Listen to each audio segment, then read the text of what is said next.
Today, Hamas's political leader is killed in Iran. Violence erupts in the UK and protests break out after Venezuela's contested election. From TLDR News, this is your daily briefing for Wednesday the 31st of July, 2024. In the early hours of Wednesday, Hamas leader Ismail Haniyeh was killed in Iran's capital, Tehran.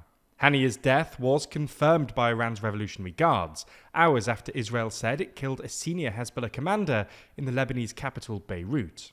Whilst Israel has not yet commented on Haniyeh's death, the assassination of two senior Iran-backed militant leaders within 24 hours raises concerns of further regional escalation, with Iran vowing that the incident will be met with a harsh and painful response. Details of the killing are still emerging, but we know that it took place in a building in Tehran, where Haniyeh had been attending the inauguration of Iran's new president, Masoud Pezeshkian. After Haniyeh's death, Pezeshkian said Iran will make the perpetrators, quote, regret their cowardly act, and that Iran will defend its territorial integrity, dignity, honour, and pride.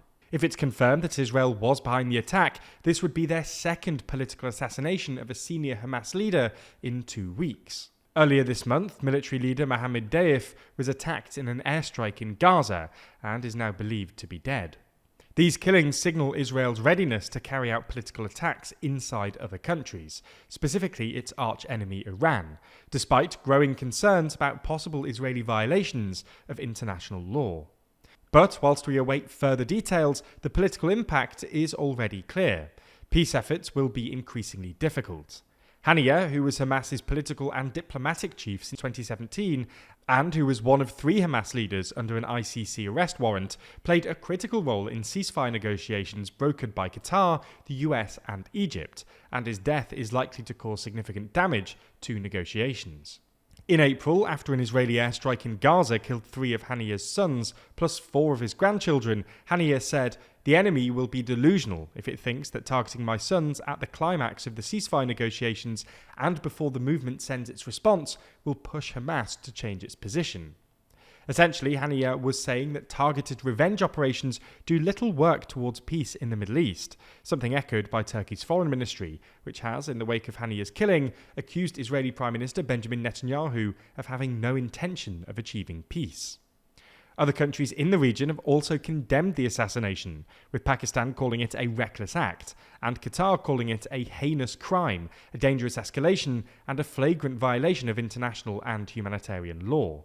Meanwhile, the US is attempting to downplay the prospect of regional war, with Defense Secretary Lloyd Austin saying, "I don't think the war is inevitable. I maintain that. I think there's always room for opportunities for diplomacy." There's more on the way, but remember to subscribe and ring the bell for more daily briefing tomorrow. Plus, if you want to support the channel like Gabriel Lon, then consider joining the new TLDR membership program for just $1.99. Moving to the UK now, where violence has erupted in the northern English town of Southport.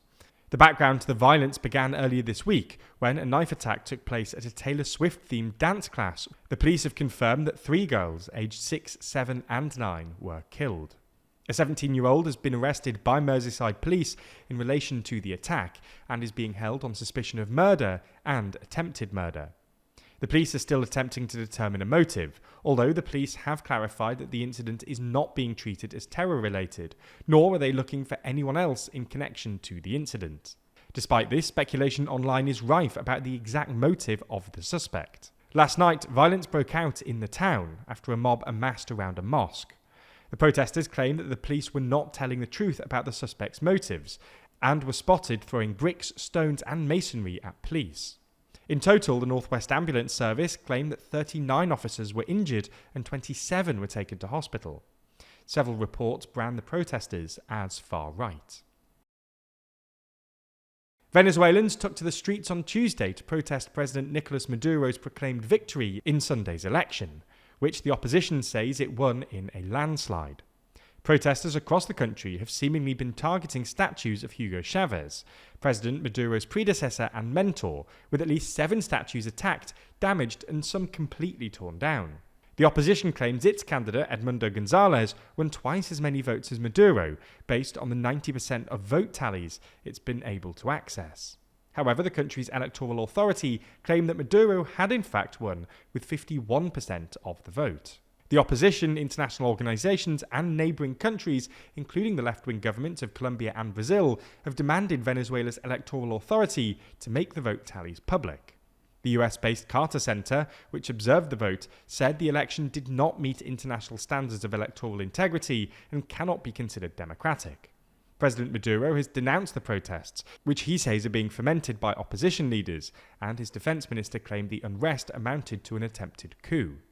For more on Venezuela's election and the country's economic crisis, check out our upcoming video over on the TLDR Global channel.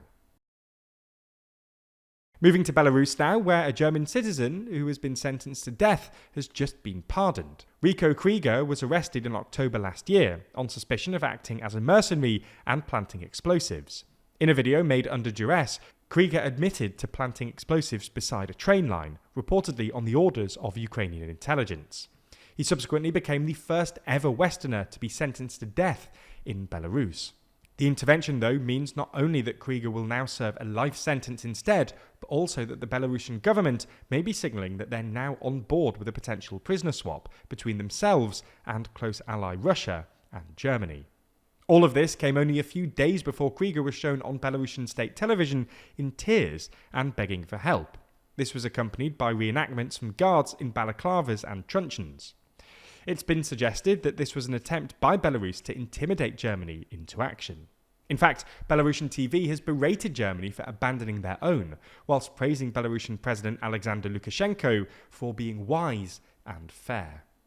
And finally, our uplifting story today is a feature on the Sunny Hill Festival in Pristina, Kosovo, organised by pop star Dua Lipa and her father Dukagin. Taking place last weekend, headliners included BB Rexha, Burna Boy and Stormzy, with some visitors reportedly travelling from as far as Chicago. Earlier this year, Dua Lipa said she launched the festival back in 2018 to change the rhetoric of what people think about Kosovo and it being war-torn. For context, Kosovo fought for independence from Serbia in the 1990s, when more than 10,000 people lost their lives, and declared it officially in 2008. Dua's father, Dukagin, who worked in the live music industry for years, said it was always a dream to have something like Sunny Hill in Pristina. He hopes to create a movement with some workshops in the future, allowing local artists to network and share ideas. If you want to learn more, then check out our physical magazine, Too Long.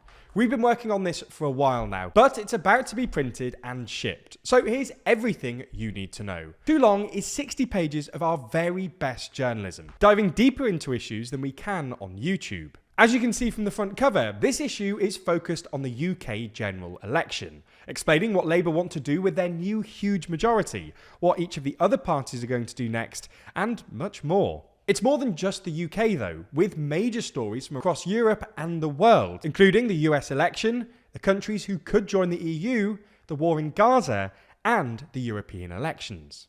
We're really proud of how this product has turned out, and we think it's some of our best writing yet, able to dive into topics in a way that the algorithm just wouldn't allow. It's also a great way to support the channel, with the cost of production only increasing as we expand and advertising markets getting less stable. Your support helps us improve the business, improve our journalism, and helps us make more free YouTube content for everyone. If you're interested, you can go to toolong.news to buy a copy. You can also subscribe to Too Long, which gets you 25% off the price and a copy sent straight to you every 4 months. Subscribing really helps us turn this into a reliable revenue stream, which is super helpful when it comes to growing our business. Plus, if physical isn't your thing, then there's also digital versions. Anyway, sales close soon, so head to toolong.news to order now, and make sure to use code FINALORDERS to get an extra £2 off your purchase. Thanks for watching and for supporting TLDR.